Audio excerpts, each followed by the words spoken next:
Hello friends, my name is Kajal और आप सभी का स्वागत है मेरे चैनल पर।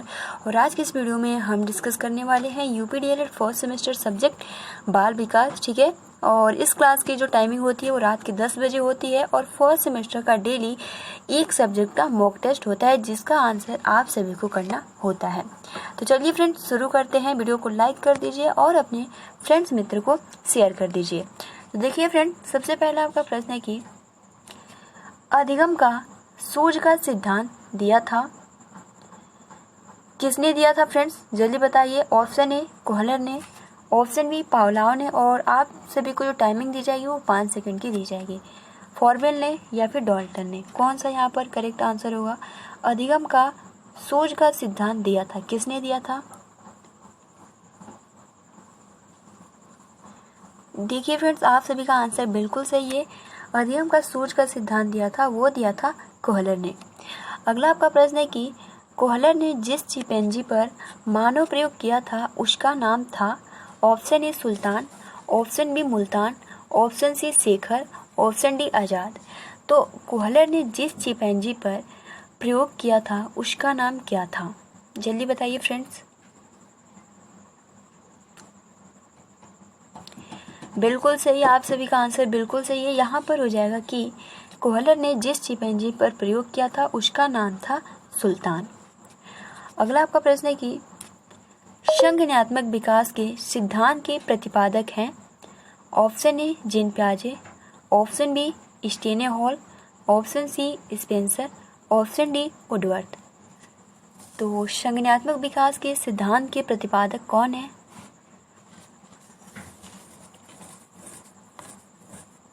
तो देखिए फ्रेंड्स, आप सभी का आंसर बिल्कुल सही है। आपका हो जाएगा इसका आंसर कि संज्ञानात्मक विकास के सिद्धांत के प्रतिपादक हैं वो हैं जीन पियाजे, ऑप्शन नंबर ए। ठीक है। अगला आपका प्रश्न है कि सामाजिक विकास के सिद्धांत के प्रतिपादक हैं। Option A Vygotsky, option B Hurlock, option C Thomson, option D Woodworth. तो सामाजिक विकास के सिद्धांत के प्रतिपादक कौन है? 4 ऑप्शन है, जल्दी बताइए फ्रेंड्स। तो देखिए फ्रेंड्स, इसका आंसर बिल्कुल सही है। यहाँ पर हो जाएगा कि सामाजिक विकास के सिद्धांत के प्रतिपादक है क्वेश्चन नंबर 4 का ऑप्शन ए बिल्कुल करेक्ट है। अगला आपका प्रश्न है कि बुद्धि के बहुकारक सिद्धांत का प्रतिपादन किसने किया है? Option A Thorndike, option B Spearman, option C Terman, option D Merrill. कौन सा यहाँ पर राइट आंसर होगा? बुद्धि के बहुकारक सिद्धांत का प्रतिपादन किसने किया है? बिल्कुल सही, आप सभी का आंसर बिल्कुल सही है। तो बुद्धि के बहुकारक सिद्धांत का प्रतिपादन क्या है? वो क्या है? थॉर्नडाइक ने। ठीक है, यहाँ पर और करेक्ट हो जाएगा।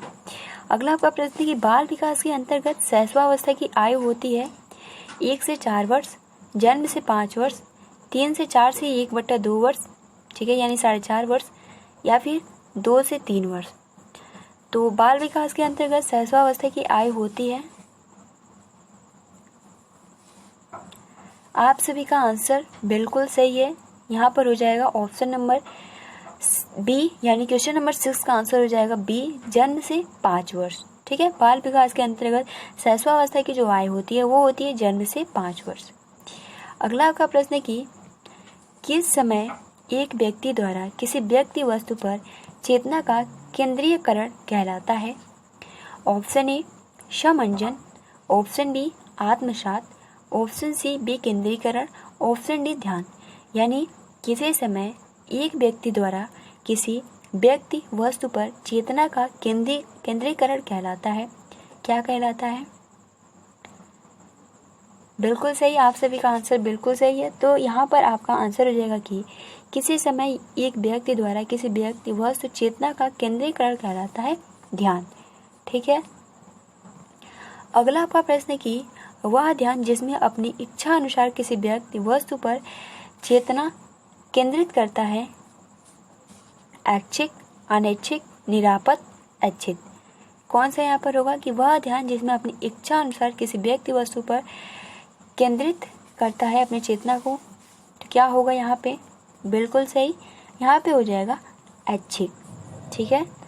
अगला आपका प्रश्न है कि वह ध्यान जिसमें अपनी इच्छा के बिना किसी व्यक्ति वस्तु पर अपना ध्यान केंद्रित करना या करता है कहलाता है ऐच्छिक, अनैच्छिक, निरापद, ऐच्छिक। तो यहाँ पर कौन सा राइट आंसर होगा? आप सभी का आंसर बिल्कुल सही है। वह ध्यान जिसमें अपनी इच्छा के बिना किसी व्यक्ति वस्तु पर अपना ध्यान केंद्रित करता है, मतलब इसमें इच्छा नहीं होता है, वो हो जाता है अनैच्छिक, और जिसमें इच्छा हो जाता है उसे हम ऐच्छिक कहते हैं। अगला आपका प्रश्न है कि व्यक्तिगत विभिन्नता के संबंध में आज हमारा यह विचार है कि व्यक्तिगत विभिन्नताओं में संपूर्ण व्यक्तित्व का कोई भी ऐसा पहलू सम्मिलित हो सकता है जिसका माप किया जा सकता है। यह विचार है ऑप्शन ए स्किनर का, ऑप्शन बी टायलर का, ऑप्शन सी गुड का, ऑप्शन डी कोई नहीं। तो यहाँ पर कौन सा करेक्ट आंसर हो जाएगा? स्टेटमेंट है कि व्यक्तिगत विभिन्नता के संबंध में आज हमारा यह विचार है कि विभिन्नताओं में संपूर्ण व्यक्तित्व का कोई भी ऐसा पहलू सम्मिलित हो सकता है जिसका माप किया जा सकता है। यह विचार है स्किनर का। आप सभी का आंसर बिल्कुल सही है।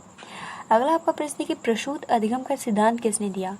ऑप्शन ए स्किनर ने, ऑप्शन बी पावलाव ने, ऑप्शन सी क्रो एवं क्रो ने, ऑप्शन डी गुड ने।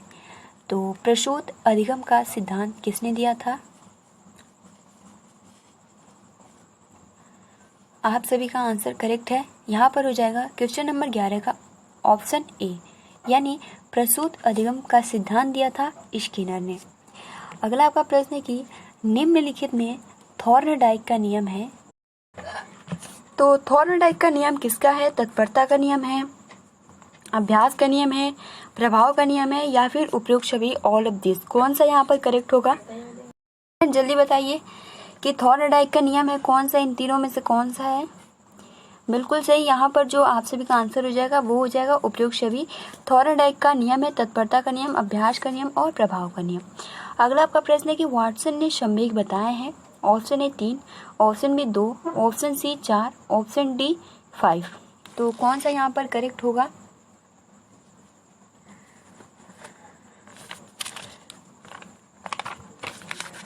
बताइए फ्रेंड्स, वाटसन ने संवेग बताए हैं।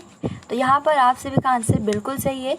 वाटसन ने जो संवेग बताए हैं वो 3 बताए हैं, क्रोध, प्रेम, भय। अगला आपका प्रश्न है कि वाटसन ने कौन कौन से संवेग बताए हैं? ऑप्शन ए भय, ऑप्शन बी क्रोध, ऑप्शन सी प्यार, ऑप्शन डी उपयुक्त सभी। तो फ्रेंड्स अभी जस्ट हमने डिस्कस किया, आप सभी का आंसर बिल्कुल सही है। यहाँ पर हो जाएगा उपयुक्त सभी। अगला आपका प्रश्न है कि निम्नलिखित में से किसने कबूतर पर अपना प्रयोग किया? ऑप्शन ए स्किनर ने, ऑप्शन बी पावलाव ने, ऑप्शन सी थॉर्नडाइक ने, ऑप्शन डी कोई नहीं। तो निम्नलिखित में से किसने कबूतर पर अपना प्रयोग किया था?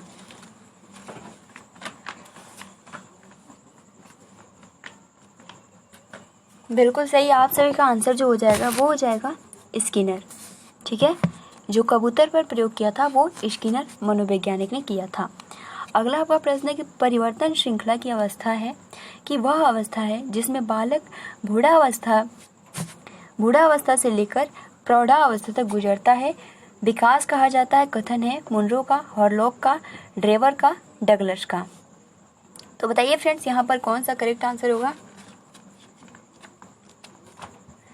परिवर्तन श्रृंखला की वह अवस्था है जिसमें बालक बूढ़ावस्था से लेकर प्रौढ़ावस्था तक गुजरता है, कहा जाता है। यह जो कथन है बिल्कुल सही, मुनरो का।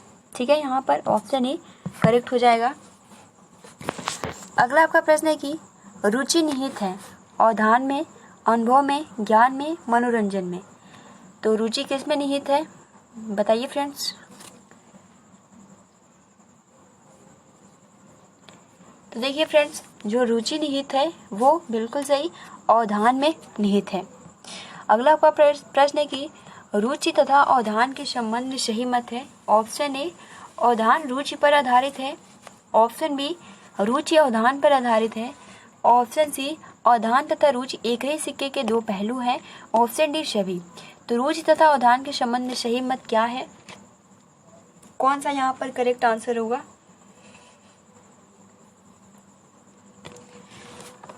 बिल्कुल सही। यहाँ पर जो आंसर हो जाएगा वो हो जाएगा ऑल और दिस, यानी रुचि तथा अवधान के संबंध में सही मत जो है वो आपका ऑप्शन ए भी हो जाएगा कि अवधान और रुचि पर आधारित है। ऑप्शन बी रुचि अवधान पर आधारित है। अवधान तथा रुचि एक सिक्के के दो पहलू है, क्योंकि हमें अवधान और ध्यान दोनों मतलब अवधान का मतलब ही ध्यान होता है, क्योंकि अगर हमें किसी वर्क में रुचि होगी तभी तो हम ध्यान से कोई भी काम करेंगे। तो जो आपके ध्यान और रुचि है वो एक ही सिक्के के दो पहलू हैं। अगला आपका प्रश्न है कि निम्न में से अभिप्रेरणा के स्रोत हैं बालक, आवश्यकताएं, उद्दीपक और व स्व दोनों। तो यहाँ पर आपका कौन सा करेक्ट होगा कि निम्न में से अभिप्रेरणा के स्रोत हैं, कौन सा यहाँ पर करेक्ट होगा? तो देखिए फ्रेंड्स, आप सभी है तो यहाँ पर आपका जो राइट आंसर हो जाएगा वो हो जाएगा बालक और उद्दीपक, यानी और तथा श दोनों। अगला आपका प्रश्न है कि अधिगम के प्रयत्न और भूल के सिद्धांत के प्रतिपादक हैं, कौन है? Thorndike, Skinner, Kohler, Pavlov. यहाँ पर कौन सा करेक्ट आंसर हो जाएगा? अधिगम के प्रयत्न और भूल के सिद्धांत के प्रतिपादक कौन है? जल्दी बताइए फ्रेंड्स। तो देखिए फ्रेंड्स, जो प्रयत्न तथा भूल के सिद्धांत के प्रतिपादक हैं, बहुत बढ़िया सही आंसर है, वो हो जाएगा आप सभी का आंसर थॉर्नडाइक। अगला आपका प्रश्न है कि अवधान यानी ध्यान निहित है प्रेरक शक्ति में, अनुभव में, रुचि में, ज्ञान में। कौन सा यहाँ पर करेक्ट आंसर हो जाएगा कि अवधान या फिर ध्यान किस में निहित है? क्या प्रेरक शक्ति में, क्या अनुभव में, या फिर ज्ञान में, या फिर रुचि में? तो फ्रेंड्स, यहाँ पर जो आप सभी का आंसर हो जाएगा कि अवधान यानी ध्यान निहित है वो रुचि में निहित है। ठीक है। अगला आपका प्रश्न है कि नैतिक विकास के सिद्धांत के प्रतिपादक है, option A Kohlberg, option B Thomson, option C Farwell, option D John Dewey. तो नैतिक विकास के सिद्धांत के प्रतिपादक कौन है? जल्दी बताइए फ्रेंड्स, कौन सा यहाँ पर करेक्ट आंसर होगा? बिल्कुल सही, आप सभी का आंसर बिल्कुल सही है। तो देखिए फ्रेंड्स, नैतिक विकास के सिद्धांत के प्रतिपादक है कोहलबर्ग। ठीक है, कोहलबर्ग यहाँ पे राइट आंसर हो जाएगा। अगला आपका प्रश्न है कि बाल मनोविज्ञान सभी को एक नई दिशा में संकेत करता है।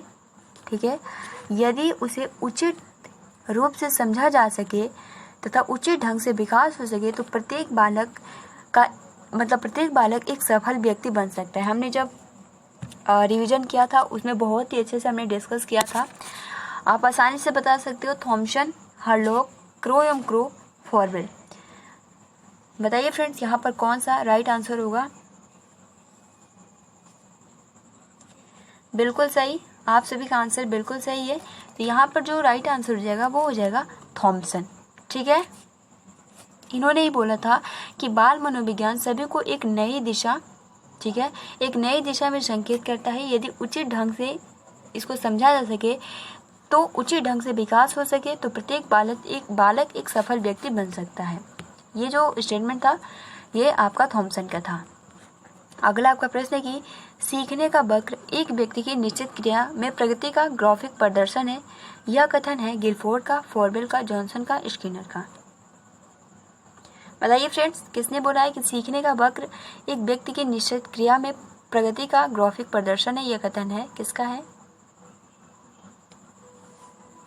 बिल्कुल सही, यहाँ पर हो जाएगा स्किनर का। स्किनर ने बोला है कि सीखने का वक्र एक व्यक्ति की निश्चित क्रिया में प्रगति का ग्राफिक प्रदर्शन है। यह कथन स्किनर का है। अगला आपका प्रश्न है कि किस विधि के द्वारा मनुष्य के चेतन के साथ साथ अचेतन मन की भी तुलना किया जाता है? मनोविश्लेषणात्मक, तुलना विधि, प्रक्षेपण विधि, कोई नहीं। तो किस विधि के द्वारा मनुष्य के चेतन के साथ साथ अचेतन मन का भी अध्ययन किया जाता है? बिल्कुल सही, आप सभी का आंसर जो यहाँ पे होगा वो हो जाएगा 25 का, और मनोविश्लेषणात्मक या मनोविश्लेषण विधि। अल्पकालिक स्मृति है, ऑप्शन ए, इसमें व्यक्ति उत्तेजनाओं को शीघ्र भूल जाता है।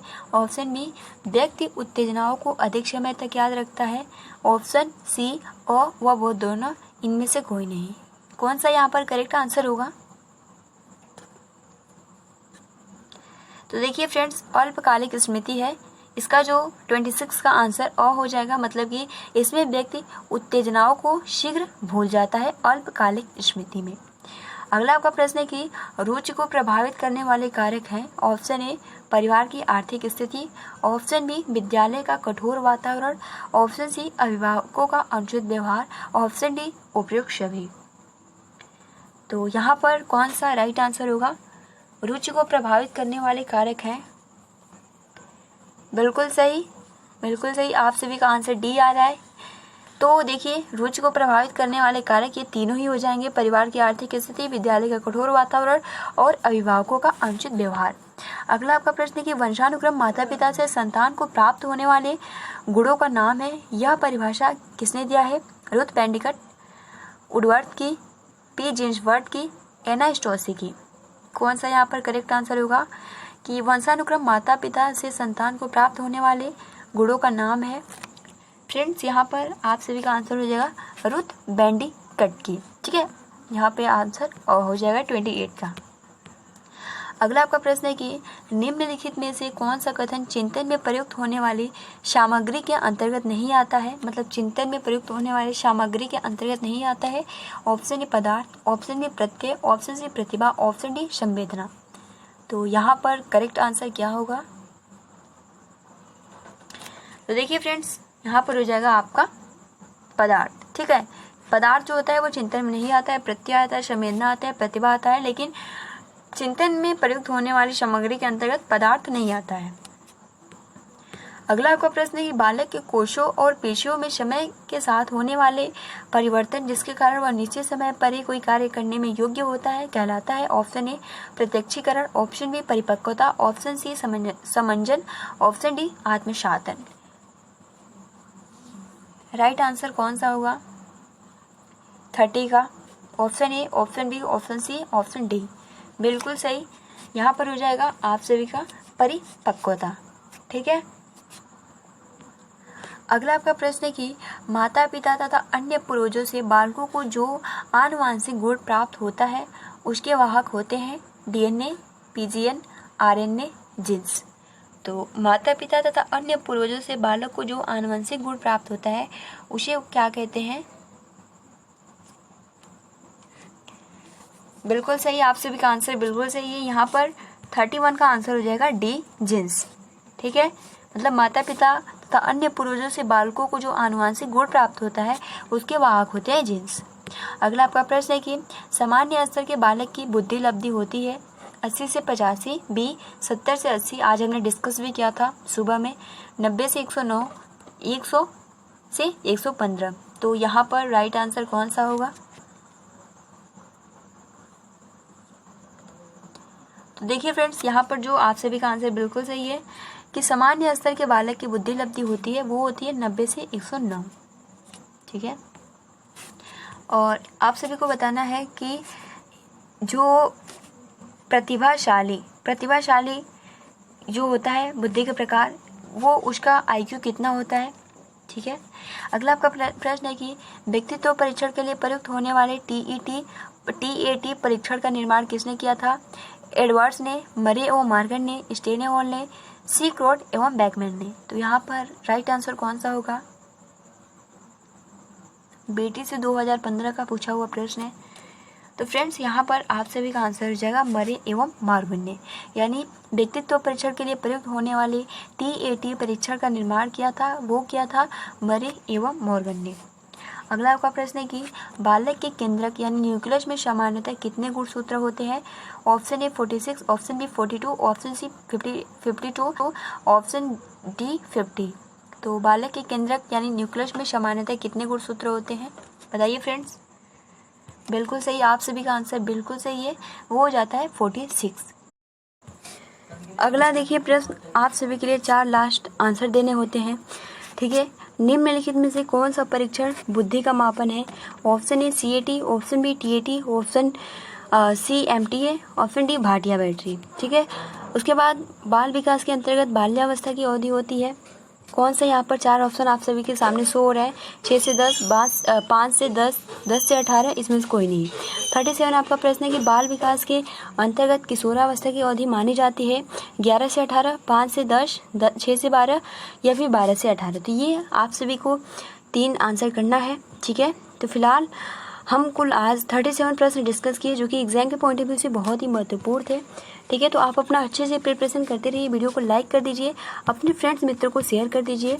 ठीक है, और आप अपना अच्छे से प्रिपरेशन करते रहिए। फिलहाल आज के लिए इतना ही, मिलते हैं अगले वीडियो में। आप सभी को मेरी तरफ से गुड नाइट, शुभ रात्रि, हैव अ स्वीट ड्रीम्स।